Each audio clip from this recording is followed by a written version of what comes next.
नमस्कार बच्चों, स्वागत है आपका द लर्निंग कर्व में। आज हम कक्षा 3 की हिंदी की बुक वीणा का पाठ 1 करेंगे, सीखो। आज हम इसके सभी प्रश्न और उत्तर को पढ़ेंगे और समझेंगे, वो भी बिल्कुल आसान भाषा में। तो चलिए शुरू करते हैं। सबसे पहला सेक्शन है हमारा बातचीत के लिए। तो पहला प्रश्न देखते हैं, आपको इस चित्र में क्या-क्या दिखाई दे रहा है? तो यहाँ पे एक चित्र दिया गया है, तो हमें बताना है बस इस चित्र में हमको क्या-क्या दिखाई दे रहा है। तो मुझे इस चित्र में पेड़, नदी, पहाड़, उगता हुआ सूरज, उड़ते हुए पक्षी और रंग-बिरंगे फूल दिखाई दे रहे हैं। तो यही सब हमें इस चित्र में दिखाई दे रहा है, आपको यही लिखना है। अगला प्रश्न देखते हैं, इनमें से कौन-कौन सी वस्तुएं आप प्रतिदिन देखते हैं? तो अब जितनी भी वस्तुएं हमने पिछले वाले क्वेश्चन में लिखी थी, तो हमें बताना है कि उसमें से आप रोज कौन सी चीजें देखते हैं। तो मैं प्रतिदिन पेड़, फूल, सूरज और पक्षी देखती हूँ। आप इनके अलावा कोई और चीजें आप रोज देखते हो तो आप वो लिख सकते हो। उगते हुए सूरज को देखकर आपके मन में किस प्रकार के भाव आते हैं? आपने जब भी कभी उगता हुआ सूरज देखा होगा सुबह-सुबह, तो आपके मन में क्या आता है? कैसे विचार आते हैं? उगते हुए सूरज को देखकर मेरे मन में खुशी और नई ऊर्जा का भाव आता है। मुझे लगता है कि एक नया दिन शुरू हो रहा है। अगला क्वेश्चन देखते हैं, रंग बिरंगे फूलों को देखकर आपको कैसा लगता है? तो आपको बताना है रंग बिरंगे फूलों को देखकर, तो रंग बिरंगे फूलों को देखकर मुझे बहुत अच्छा और खुशी का एहसास होता है। नेक्स्ट सेक्शन देखते हैं, कविता की बात। किससे क्या सीखे, मिलान कीजिए। यहाँ पे कुछ चीजें दी गई हैं, जैसे सूरज, फूल, दीपक, मधुमक्खी, पेड़ और नदी। तो हमको बताना है कि हमने इन चीजों से क्या क्या सीखा कविता में और हमें उससे मिलान करना है। तो सबसे पहला है सूरज।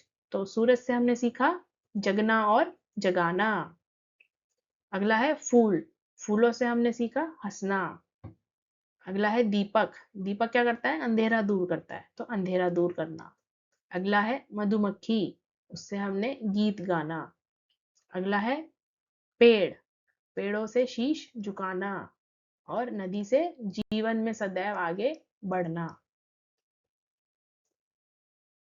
आगे देखते हैं, कविता में किससे सीखने की बात आपको सबसे अच्छी लगी, उसका चित्र बनाइए और नाम लिखिए। तो हमारी कविता का नाम ही है सीख, तो और उसमें अलग अलग चीजों से अलग अलग चीजें सीखने के लिए लिखी है। तो आपको कौन सी सीखने की बात सबसे अच्छी लगी, उसका चित्र बनाना है और नाम लिखना है। तो आप किस किस का लिख सकते हैं? सूरज का लिख सकते हैं। सूरज से क्या आता है? जगना और जगाना। और लता और पेड़ों से सीखो झुकना। तो आप लता और पेड़ बना सकते हो या सूरज बना सकते हो। और अगला और कौन सा देख सकते हैं? जलधारा। जलधारा से भी सीख सकते हो कि जलधारा से क्या सीखा था हमें? हमेशा आगे बढ़ते रहना। और दीपक। दीपक से क्या सीखा था हमने? अंधेरा दूर भगाना। आगे देखते हैं, पढ़िए और बताइए कि यह भाव कविता की किस पंक्ति में आया है। हमें कविता का भाव यानी कि कविता का अर्थ लिखा हुआ है यहाँ पे, तो हमें बताना है कि ये जो मतलब है ये कविता की कौन सी पंक्तियों से लिया गया है। तो हम साथ में कविता भी देख लेते हैं। तो पहला है हमारा, पेड़ों की झुकी डालियों से हमने यह सीखा है कि हमें हमेशा विनम्र रहना चाहिए। तो यानी कि पेड़ों की झुकी डालियों वाली ही पंक्ति होगी जिसमें हमने ये सीखा है। तो हमें वो कविता की पंक्ति को ढूंढना है। तो कौन सी हो सकती है यहाँ पे? ये रही, तरु की झुकी डालियों से नित सीखो शीश झुकाना, इसी का अर्थ है ये वाली पंक्ति। अगला देखते हैं, हवा के झोंकों से हमने सीखा है कि हम हमेशा कुछ ना कुछ काम करते रहें। तो हमें हवा के झोंकों से सीखना है। तो ये वाली कौन सी पंक्ति हो सकती है? सीख हवा के झोंकों से लो कोमल भाव बहाना। अगला है हमारा, नदी नहर से हमने सीखा है कि जीवन आगे बढ़ने का नाम है और हमें आगे बढ़ते रहना चाहिए। तो इसकी कौन सी पंक्ति थी? जलधारा से सीखो आगे जीवन पथ में बढ़ना।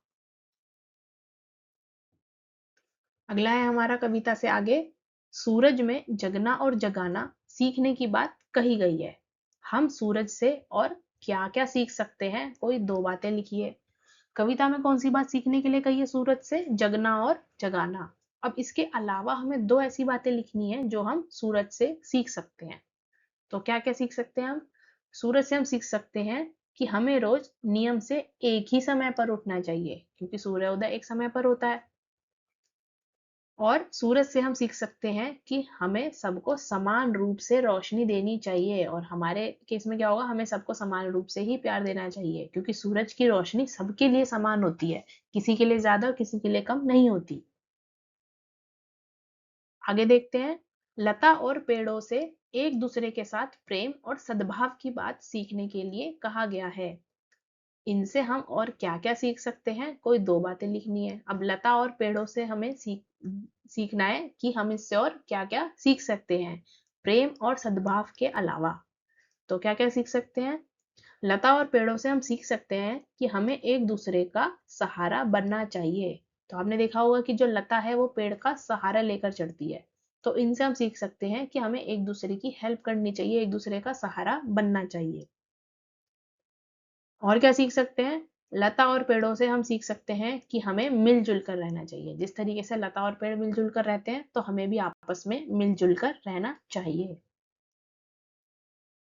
नेक्स्ट देखते हैं, हम सभी में कोई ना कोई विशेषता अवश्य होती है।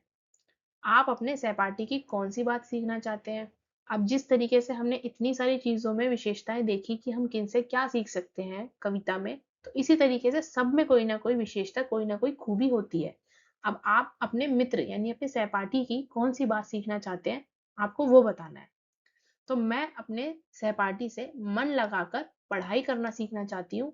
मैं उसकी मेहनत करने की आदत भी सीखना चाहती हूँ कि भाई मेरी जो सहपाठी है, मेरी जो मित्र है, वो मन लगाकर पढ़ाई करती है और बहुत मेहनत करती है। तो वही चीज मैं उससे सीखना चाहती हूँ। नेक्स्ट सेक्शन है हमारा भाषा की बात। यहाँ पे हमें कुछ शब्द और उनके अर्थ दिए गए हैं। जैसे कि पहला है तरु। ये सारे जो शब्द हैं ये हमारे कविता में आए शब्द हैं, और इनका जो मतलब होता है वो इधर लिखा हुआ है। तो तरु का मतलब होता है पेड़, शीश का मतलब होता है सिर, पृथ्वी का मतलब होता है धरती, हरना का मतलब दूर करना, और पथ का मतलब होता है रास्ता या मार्ग। तो ऊपर दी गई सूची को ध्यान से पढ़िए, इनमें से कोई 2 शब्द लेकर वाक्य बनाइए। तो हमें ऊपर दी गई ये शब्दों की सूची को पढ़ना है, और इनमें से कोई से भी 2 शब्दों को लेकर उनसे वाक्य बनाने हैं। तो चलिए हम एक-एक करके सारी देख लेते हैं, फिर जो आपको 2 सबसे अच्छे लगे, आप उनके बारे में वाक्य बना सकते हैं। तो चलिए पहला देखते हैं, हमारा है तरु। तो बगीचे में एक ऊंचा तरु है, यानी कि बगीचे में एक ऊंचा पेड़ है। अगला देखते हैं शीश। मेरे शीश पर टोपी है। नेक्स्ट देख लेते हैं पृथ्वी। हमें पृथ्वी को स्वच्छ रखना चाहिए। अगला देखते हैं हरना। हमें किसी का खिलौना नहीं हरना चाहिए, हमें किसी का उस खिलौना उससे दूर नहीं करना चाहिए। अगला देखते हैं पथ। हमें सही पथ पर चलना चाहिए, सही रास्ते पर चलना चाहिए।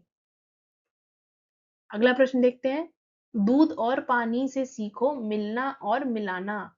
रेखांकित शब्दों के समान कुछ और शब्द बनाइए। जैसे कि मिलना और मिलाना, एक हमने पढ़ा था जगना और जगाना। तो इस तरीके से हमें और भी शब्द बनाने हैं। कुछ हमें दिए गए हैं जैसे हंसना और हंसाना, खाना और खिलाना। और क्या हो सकता है, पढ़ना और पढ़ाना, उठना और उठाना, सोना और सुलाना, चलना और चलाना। इस तरीके से आप कुछ और शब्द भी इस तरीके से बना सकते हैं। आगे देखते हैं, स और प वर्ण से प्रारंभ होने वाले शब्दों को कविता से खोजकर लिखिए। अब हमें स और प से शुरू होने वाले शब्दों को कविता से ढूंढना है और लिखना है। तो हम कविता पढ़ते हैं और उसमें जो स आएगा उसको यहाँ लिखेंगे, अगर प का आएगा तो प वाले में लिखेंगे। तो सबसे पहले क्या है, फूलों से नित हंसना सीखो। तो सीखो तो आ चुका है यहाँ पे ऑलरेडी। भौरों से नित गाना। तरु की झुकी डालियों से नित सीखो शीश झुकाना। अगला है हमारा सीख। तो हम सीख लिख लेते हैं, सीखो हो चुका है वैसे, पर हमने सीख भी लिख दिया स से। ठीक है, आगे है हवा के झोंकों से लो कोमल भाप बहाना। बहाना दूध तथा पानी, पानी आ रहा है यहाँ पे, तो पानी वाला ऑलरेडी हो चुका है। से सीखो मिलना और मिलाना।